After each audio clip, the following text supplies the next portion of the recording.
Damn it. ఏంటిటా కుండబద్దలు కొడతా అట్ట. నమస్కారం, కుండబద్దల ప్రేక్షకులకి స్వాగతం. నేను గౌతమ్ కాటా. ఈ వీడియోలో నేను మీతో చెప్పాలనుకునే అంశం, అసలు పిన్నెల్లి రామకృష్ణారెడ్డి ఈవీఎంని పగలగొట్టవలసిన అవసరం ఏమొచ్చింది? పగలగొట్టడం వెనక ఏదైనా కుట్ర ఉందా? పగలగొట్టడానికి అసలు కారణాలు ఏమిటి? దీంతో పాటుగా ఇప్పుడిప్పుడే బయటకు వస్తున్న సమాచారం, తురకా కిషోర్ ద్వారా మరికొన్ని ఈవీఎంలు కూడా పగలగొట్టబడ్డాయి, ధ్వంసం చేయబడ్డాయి. ఆ ప్లేస్లో కొత్త ఈవీఎం మిషన్లు తీసుకొచ్చి దాంట్లో ఉన్న డేటాని అలానే రిట్రీవ్ చేసుకొని దీంతో ఎలక్షన్ కొనసాగించుకొని ఏ విషయాన్ని బయటకు రాకుండా తొక్కి పట్టేయటం కోసం జరిగిన ఒక పెద్ద కుట్ర మొత్తం ఇప్పుడు బయటకు రావటం మొదలుపెట్టింది. దీంతో పాటుగా పిన్నెల్లి రామకృష్ణారెడ్డి మీద లుకౌట్ నోటీస్ జారీ చేయటం, ఆయన కూడా నేపాల్కి పారిపోయే ప్రయత్నాలు చేయటం, దాంట్లో హైదరాబాద్ నుంచి సంగారెడ్డి వైపుగా వెళ్తూ మహారాష్ట్రలోకి వెళ్ళి బాంబే నుంచి ఎటో నేపాల్కో టిబెట్కో ఎటువైపుకో చెక్కేసే ప్రయత్నాలు చేస్తూ ఉంటే దాన్ని అడ్డగించడం కోసం మరి ఆంధ్ర పోలీసులు, తెలంగాణ పోలీసులు విపరీతమైన కృషి చేస్తూ ఉన్నారు. ఆయన కొంతమంది అరెస్టు అయ్యాడని, లేదు ఇంకా అరెస్టు కాలేదు, మాకు ఎటువంటి సమాచారం లేదు అనే విషయాలు ఇప్పటికీ తెలుస్తున్నా అతి త్వరలో ఆయన్ని పట్టుకుంటారనేది మాత్రం ఖచ్చితం, వాస్తవం. కానీ ఈవీఎం మిషన్లు పగలగొట్టాల్సిన అవసరం పిన్నెల్లి రామకృష్ణారెడ్డికి ఏం వచ్చింది అనేది ఈ వీడియోలో నేను మీకు పూర్తిగా వివరిస్తాను. దానికంటే ముందుగా మన కుండబద్దల ప్రేక్షకులందరికీ నా మనవి, వీడియో నచ్చితే గనుక ఖచ్చితంగా లైక్ చేయండి, మరొక 10 మందికి షేర్ చేయండి. మాచర్ల అంటేనే పిన్నెల్లి రామకృష్ణారెడ్డి ఏ రకంగా దాష్టీకం చలాయిస్తాడో అందరికీ తెలిసిందే. దాంట్లో అతనికి ఇంకా అనుయాయులుగా ఉన్న ఈ తురకా కిషోర్ లాంటి వాళ్ళందరూ కలిసి ఒక ప్లాన్ చేసి, ఇంతకుముందు మనం చూసాం స్థానిక సంస్థల ఎన్నికలప్పుడు తురకా కిషోర్ చేసిన అఘాయిత్యం అంతా ఇంతది కాదు.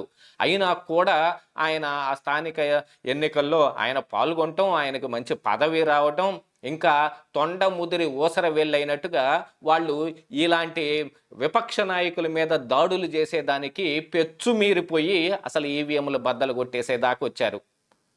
ఎన్నికల రోజున ఒక 9 ఈవీఎంలు ధ్వంసం చేయబడ్డాయి అని అంటే అందులో 7 ఈవీఎంలు మాచర్లలోనే ధ్వంసం కాబడ్డాయి. ఈ విషయం మన బాహ్య ప్రపంచానికి ఎవరికీ తెలియదు. కానీ పిన్నెల్లి రామకృష్ణారెడ్డి పగలగొట్టిన ఒక్క ఈవీఎం సంగతే, ఆ ఒక్క ఫుటేజే మనకు బయటకు రావటం జరిగింది. కానీ పిన్నెల్లి రామకృష్ణారెడ్డి మీద కేసు కూడా పెట్టబడలేదు. ఎందుకు? కారణం ఏమిటి అనంటే, పగలగొట్టిన చోటల్లా ఈ ప్రిసైడింగ్ ఆఫీసర్ ఎవరుంటారో వాళ్ళందరినీ భయభ్రాంతులకు గురి చేసి వాళ్ళు ఎటువంటి సమాచారం ఇవ్వకుండా కేసు పెట్టకుండా చేశారు. కానీ ఎలక్షన్ రూల్స్ కొన్ని ఉంటాయి కాబట్టి ఆర్ఓలకో మిగతా వాళ్ళకో ఇబ్బంది రాకుండా కొంతమంది చేత గుర్తు తెలియని వ్యక్తులు వచ్చి ధ్వంసం చేశారు అనే దాని మీద మాత్రమే కేసు పెట్టడం జరిగింది. ఎందుకంటే ఆ ఈవీఎం ధ్వంసం చేయబడింది, రేపు అందులో ఉన్న డేటాను రిట్రీవ్ చేయొచ్చు.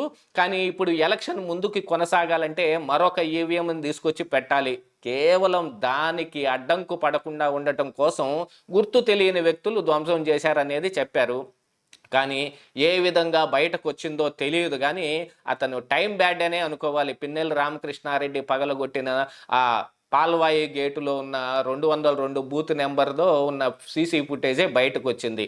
అది బయటకు వచ్చిన తర్వాత కదా మరి ఎలక్షన్ కమిషన్ కూడా ఒకంత డబల్ గేమ్ ప్లే చేసిందేమో అనుమానం కూడా వస్తుంది. ఆయన మీద కేసులు పెట్టడానికి బయలుదేరింది. కాకపోతే ముఖేష్ కుమార్ మీనా కూడా నిన్న ఇంటర్వ్యూలో చెప్పారు, ఆయన మీద కేసు పెడుతున్నాం, ఇంతకు ముందే పెట్టడం జరిగింది, ఎఫ్ఐఆర్లు అన్నీ రాయటం జరిగింది, మేము విచారణ చేసే దిశలో దీన్ని సాగుతూ ఉంటే ఇంతలోకి సిట్ ఏర్పాటు కాబడి దాని ద్వారా విచారణ జరిగి ఇవన్నీ బయటకు వచ్చాయి, కానీ మేము ముందే చేశాం అనే ప్రయత్నాలే ఆయన చెప్పే ప్రయత్నం చేశాడు. వీటన్నిటినీ చూసుకుంటుంటే మొత్తం కలిసి కుమ్మక్కైపోయారా అనే అనుమానాలు ప్రజల్లో బలంగా వస్తాయి. 7 చోట్ల ఈవీఎంలు ధ్వంసం కాబడిన బాహ్య ప్రపంచానికి తెలియదు, మీడియాకి తెలియకుండా చేసేసి చిన్న చిన్న కేసులతోటో అసలు కేసులే లేకుండా ఈవీఎం మిషన్ని తీసుకెళ్ళి పెట్టి తర్వాత సంగతి తర్వాత చూసుకుందాం అనే దాంట్లో ప్రిసైడింగ్ ఆఫీసర్లను సైతం భయపెట్టేసి వాళ్ళందరితోటి నోరు మూయించేశారు. కానీ పిన్నెల్లి రామకృష్ణారెడ్డి పగలగొట్టిన చోట అసలు ఎందుకు పగలగొట్టవలసి వచ్చింది అని అంటే ఆ బూతుల్లో కానీ ఆ ఏరియాలో కానీ అసలు విపక్షం నుంచి అంటే దాదాపుగా టీడీపీ నుంచి ఎటువంటి బూత్ లెవెల్లో ఉండే ఈ పోలింగ్ ఏజెంట్లని ఎవరిని లేకుండా చేసే ప్రయత్నం ముందుగా చేశారు. కానీ విపక్షాల నుంచి కూడా కొంతమంది ధైర్యం చేసి టీడీపీ నుంచి ఒక వ్యక్తి దాంట్లో పోలింగ్ ఏజెంట్గా అందులోకి వెళ్ళి బూత్లో కూర్చోవటం, దాంతోపాటుగా ఆయన అందరినీ ఈ వచ్చిన దొంగ ఓటర్లు వీళ్ళందరినీ కూడా కనిపెడుతూ ఉండటం, దాంతోపాటుగా అక్కడ టీడీపీకే ఎక్కువ ఓటింగ్ జరుగుతుంది అని అనుమానం వీళ్ళందరికీ రావటం, తురకా కిషోర్ లాంటి వాళ్ళు ఎప్పటికప్పుడు ఈ సమాచారం మొత్తాన్ని పిన్నెల్లి రామకృష్ణారెడ్డికి చేరవేస్తూ ఉండటం, దీంతో పాటుగా ఈ క్రింది స్థాయిలో ఉన్న అంటే కానిస్టేబుల్ హోంగార్డు దగ్గర నుంచి పై స్థాయిలో ఉన్న డిఎస్పి ఈ సిఐ లాంటి వాళ్ళ వరకు కూడా వీళ్ళకు వత్తాసు పలుకుతూ ఉండటం మూలాన వీళ్ళు ఈవీఎంలు పగల కొట్టాలి అనే దానికి అక్కడికి వెళ్ళారు.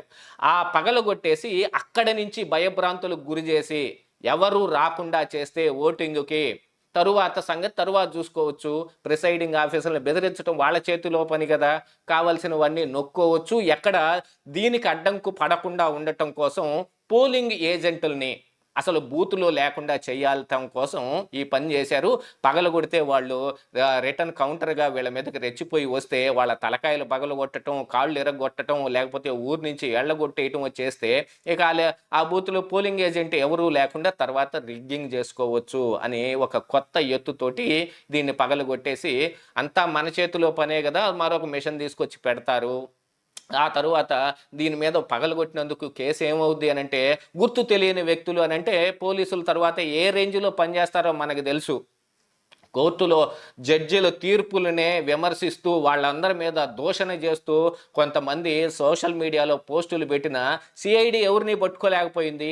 అలాంటి దొంగ నాటకాలు మళ్ళీ ఆడుకుని మనందరం బయట తిరగొచ్చు అనుకున్నారు. కానీ ఎక్కడ నుంచి ధైర్యం వచ్చిందో తెలియదు, కానీ విపక్షాల నుంచి కూడా చాలా వరకు గట్టిగా దాన్ని రిటార్ట్ ఇవ్వటం జరిగింది. దాంతోపాటుగా కంప్లైంట్లు వీటన్నిటి మీదన అసలు ఈ ఫుటేజ్ ఒక దాన్ని కూడా సంపాదించటం కూడా, అంటే ఇది ఎక్కడి నుంచో పోలీసు శాఖ నుంచి వాళ్ళు అఫీషియల్గా రిలీజ్ చేస్తే బయటకు వచ్చింది కాదు. పిన్నెల్లి రామకృష్ణారెడ్డి మీద అసలు కేసు నమోదు చేయటానికి కారణమైన ఈ ఫుటేజ్ని విపక్షాలు సంపాదించి దాన్ని బహిర్గతం చేయటం మూలానే ఇదంతా వ్యవహారం బయటకు వచ్చింది. కానీ లేకపోతే అంత గప్చుప్ సాంబారు బుడ్డిలాగా మూసివేయబడి ఉండేది. కానీ ఏ రోజుకైనా వాళ్ళ దాష్టీకం కూడా ఏదో ఒక రోజు అణిగి తీరాల్సిందే. మరి చూసారా, అందరినీ భయభ్రాంతులకు గురి చేసి వెళ్ళగొట్టాలనుకున్న పిన్నెల్లి రామకృష్ణారెడ్డి పిల్లిలాగా కారులు మారుకుంటూ సినిమా పక్కీలో ఎక్కడికో విదేశాలకు పారిపోదాం, రేపు మన గవర్నమెంట్ వచ్చినప్పుడు ఇది జగన్మోహన్ రెడ్డి అధికారంలోకి వస్తే ఆ రోజు రావచ్చు, లేదు అనుకుంటే ఏదో విధంగా నెట్టివేయబడతాము అనే ఒక కారణంతో ఆయన విదేశాలకు కూడా వెళ్ళదలుచుకున్నాడు. ముందు ఆ పని చేయటం ఎందుకు, తర్వాత పిల్లిలాగా ఇలా పారిపోవటం ఎందుకు? పులి పిల్లయిందని అందరూ నవ్వుకోవడం లేదు. కాకపోతే ఏ రోజుకైనా అధర్మం ఓడిపోయి తీరాల్సిందే, నిజం ఏంటనేది బయటపడి తీరాల్సిందే. ఇప్పుడు అదే జరిగింది. ఇదే ఈరోజు కుండబద్దలు.